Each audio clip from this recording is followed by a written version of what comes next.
Hello, this is Christopher Reed for Mobile Math Tutoring, and this video is about Calculus Made Easy, Part 2. This is applied where calculus could be applied to simple problems in physics. Like say, for instance, if you're given a distance of t versus time, which when you have gravity acting on say you throw a ball straight up, and you got gravity acting on it. That's where the velocity of the ball slows down due to the force of gravity pulling the ball down. As it pulls and in physics, in basic physics, for people who just need a course in algebra and geometry, and then they take this high school physics, they get introduced to a formula. Say d of t equals negative 1/2, because the acceleration of gravity is negative pulling, times t squared, and then you get introduced another term called the velocity times time, and that's your linear term. Okay, from part 1, it was introduced to like d prime of say d.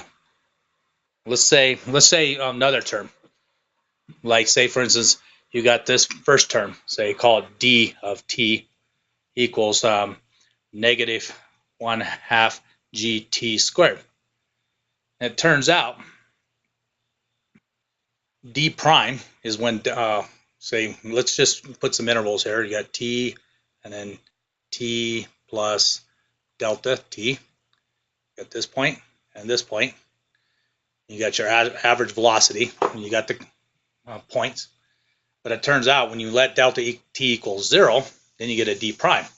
You get a d prime of t would equal to negative 1/2 g. And it, from an earlier part 1, we got a t squared. You could just substitute. D prime would be simply 2t. And that would equal to negative gt.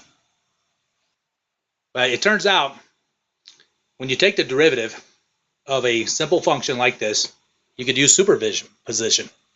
Like what would be the derivative of that? The derivative is simply the rate of change. This part is a constant slope. So the slope of this would be simply the velocity, this initial velocity. So you could say, therefore, d of t prime of t would equal negative gt plus VO. When you take the derivative of the second term, which is just 1, which would be again VO is your constant. Now that's the derivative of d prime, which represent d prime also is simply a velocity curve. Velocity of time. Velocity of time equals d prime of t, which is the derivative of the velocity with respect to time. Now you can say velocity of time equals negative gt plus v.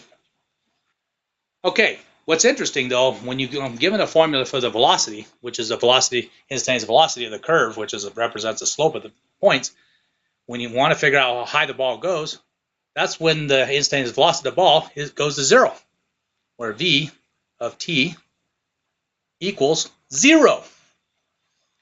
And then you can solve for this equation, just substitute, say 0 equals negative gt, say we'll call it max.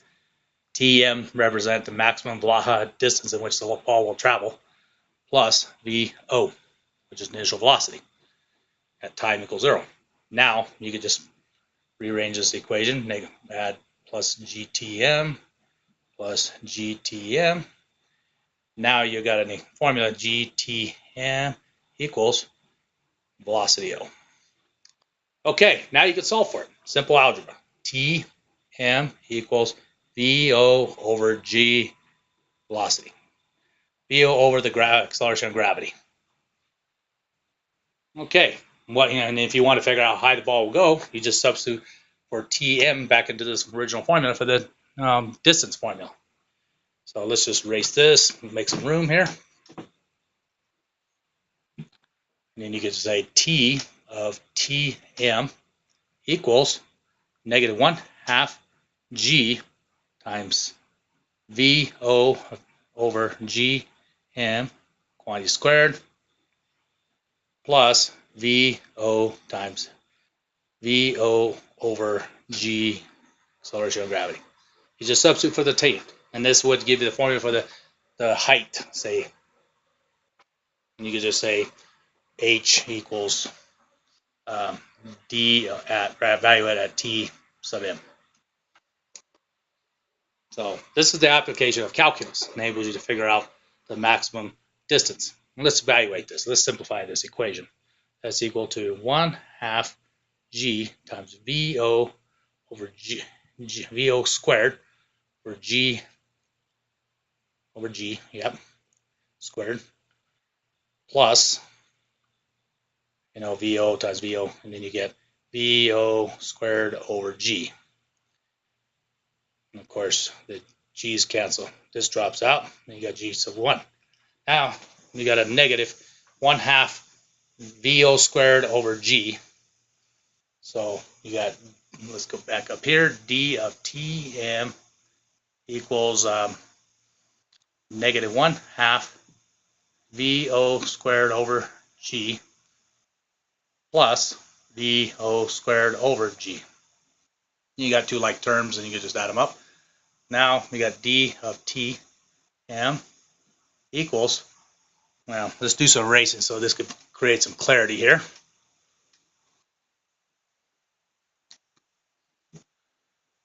Equals 1/2 VO squared over g. That's an interesting phenomena. That almost looks like the potential equation. Like in physics, you know how when you multiply the distance times acceleration of gravity, you get potential. See how potential of the gravity potential is equal to, the acceleration of gravity times its height. And that's simply equal to 1/2 VO squared. Yeah, 1/2 VO squared. So it turns out you could, I just derived the simple physics formula. When you're independent mass, turns out height equals 1/2 VO squared over g. That's, and then basically that's probably how the term gravity potential got derived, is through the calculus. So this is Chris Reed for Mobile Math Tutoring, and ready to sign off.